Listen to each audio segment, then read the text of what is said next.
Learning law BNSS section is 187. Procedure when investigation can not be completed in 24 hours. यदि किसी person की investigation जिसको arrested कर रखा है 24 घंटे के अंदर कंप्लीट नहीं होती है तो पुलिस उसको किसी मजिस्ट्रेट के सामने पेश करेगी पर्सनली.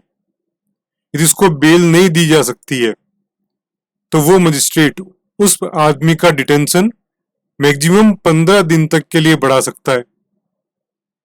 इसमें जो पीरियड दे रखा है इनिशियली 40 डेज और 60 डेज, वो डिपेंड करता है कि पनिशमेंट कितना है उसके अकॉर्डिंग. यदि बेल दी जा सकती है तो वो जो मजिस्ट्रेट जिसका जुरिस्डिक्शन नहीं है तो उस पर्सन को उस मजिस्ट्रेट के पास में भेज देगा जिसका जुरिस्डिक्शन उस केस को लेके है. ये समझा रखा है सबसेक्शन 2 के अंदर. मजिस्ट्रेट के सामने पेश करने वाला जो मैटर है वो समझा रखा है सबसेक्शन 1 के अंदर. इसमें टोटल 10 सबसेक्शन है. यदि किसी पर्सन की जो डिटेंशन है और ज्यादा चाहिए, इन्वेस्टिगेशन कंप्लीट नहीं हो रही है, तो डिटेंशन पीरियड 15 दिन के बाद भी बढ़ाया जा सकता है.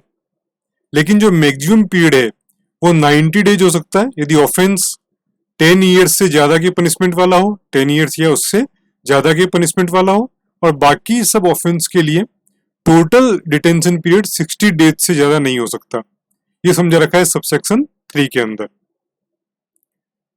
यदि पर्सन को प्रोड्यूस्ड किया जा रहा है और पर्सन पुलिस कस्टडी में है जैसे हमको मालूम है, तो उस आदमी को खुद को पुलिस के साथ में आना होगा, मतलब पुलिस को पेश करेगी, कंपलसरी है. प्रोड्यूस्ड इन पर्सन, तभी उसको पुलिस कस्टडी में फर्दर भेजा जाएगा. तो जितनी बार भी पुलिस कस्टडी से पेश किया जाएगा और वापस यदि पुलिस कस्टडी चाहिए तो उस आदमी को प्रोड्यूस करना होगा कोर्ट के अंदर. प्रोड्यूस्ड इन पर्सन, ये इंपॉर्टेंट पार्ट है. लेकिन यदि उसको पुलिस कस्टडी में नहीं भेजना है तो उस केस के अंदर वो पर्सनली भी उसको लाया जा सकता है या ऑडियो वीडियो इलेक्ट्रॉनिक मीन्स के द्वारा भी उसको पेश किया जा सकता है. तो उसके बाद में उसको जुडिशियल कस्टडी के अंदर भेज दिया जाएगा. ये समझा रखा है सबसेक्शन 4 के अंदर. तो बड़ा इंपॉर्टेंट पार्ट है.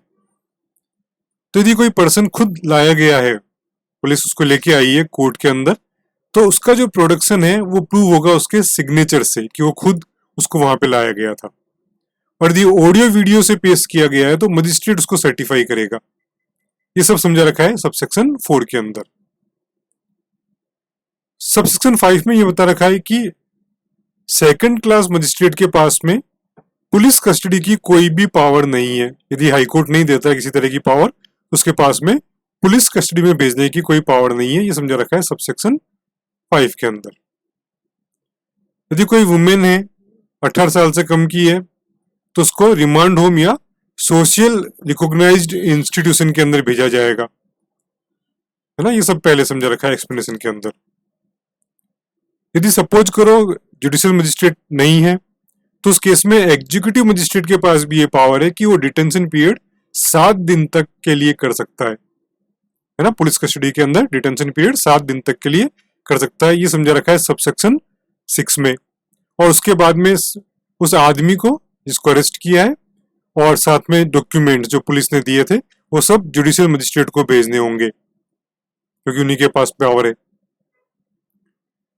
जो भी ऑर्डर करें, चाहे एग्जीक्यूटिव मजिस्ट्रेट हो, चाहे सेकंड क्लास हो, चाहे कोई भी मजिस्ट्रेट है ना जो फर्स्ट क्लास हो, तो उनको डिटेंशन का रीजन लिखना ही होगा. ये समझा रखा है सबसेक्शन 7 के अंदर. कोई भी मजिस्ट्रेट है ना, चाहे जुरिस्डिक्शन हो या नहीं हो, कुछ भी, एनी मजिस्ट्रेट जो भी ऑर्डर लिखता है डिटेंशन का, जो भी ऑर्डर लिखता है, तो फाइनली उसको चीफ जुडिशियल मजिस्ट्रेट को भेजना होगा. ये समझा रखा है सबसेक्शन 8 के अंदर. यदि कोई सम्मन केस है, यदि कोई सम्मन केस है और 6 मंथ से ज्यादा हो रहे हैं इन्वेस्टिगेशन में, तो उस केस में मजिस्ट्रेट उसको स्टॉप भी कर सकता है. ये फर्दर इन्वेस्टिगेशन की जरूरत नहीं है. या उसको आगे एक्सटेंड करना है तो रीजंस लिखने होंगे कि क्यों एक्सटेंड करना है. ये समझा रखा है सबसेक्शन 9 के अंदर. यदि कोई एप्लीकेशन दी जाए कि एक्सटेंड करवानी है, पुलिस को यदि एप्लीकेशन देती है कि नहीं इन्वेस्टिगेशन कंप्लीट नहीं है, तो एप्लीकेशन देनी होगी सेशन जज को. तो उस केस के अंदर वो जुडिशियल मजिस्ट्रेट का ऑर्डर वेकेट कर देगा और इसमें सारे जो बेल वाले मेथड्स हैं वो एप्लीकेबल रहेंगे. ये समझा रखा है सबसेक्शन 10 के अंदर, है ना। सेशन जज के पास में जो एप्लीकेशन जाएगी वो समझा रखा है सबसेक्शन 10 के अंदर। तो ये हमने समझ लिया procedure when investigation can not be completed in 24 hours. 24 घंटे के अंदर यदि इन्वेस्टिगेशन कंप्लीट नहीं हो तो उस पर्सन के साथ में पुलिस किस तरह से उसको पेश करेगी मजिस्ट्रेट के सामने, वो सारे प्रोसीजर यहाँ दे रखे हैं।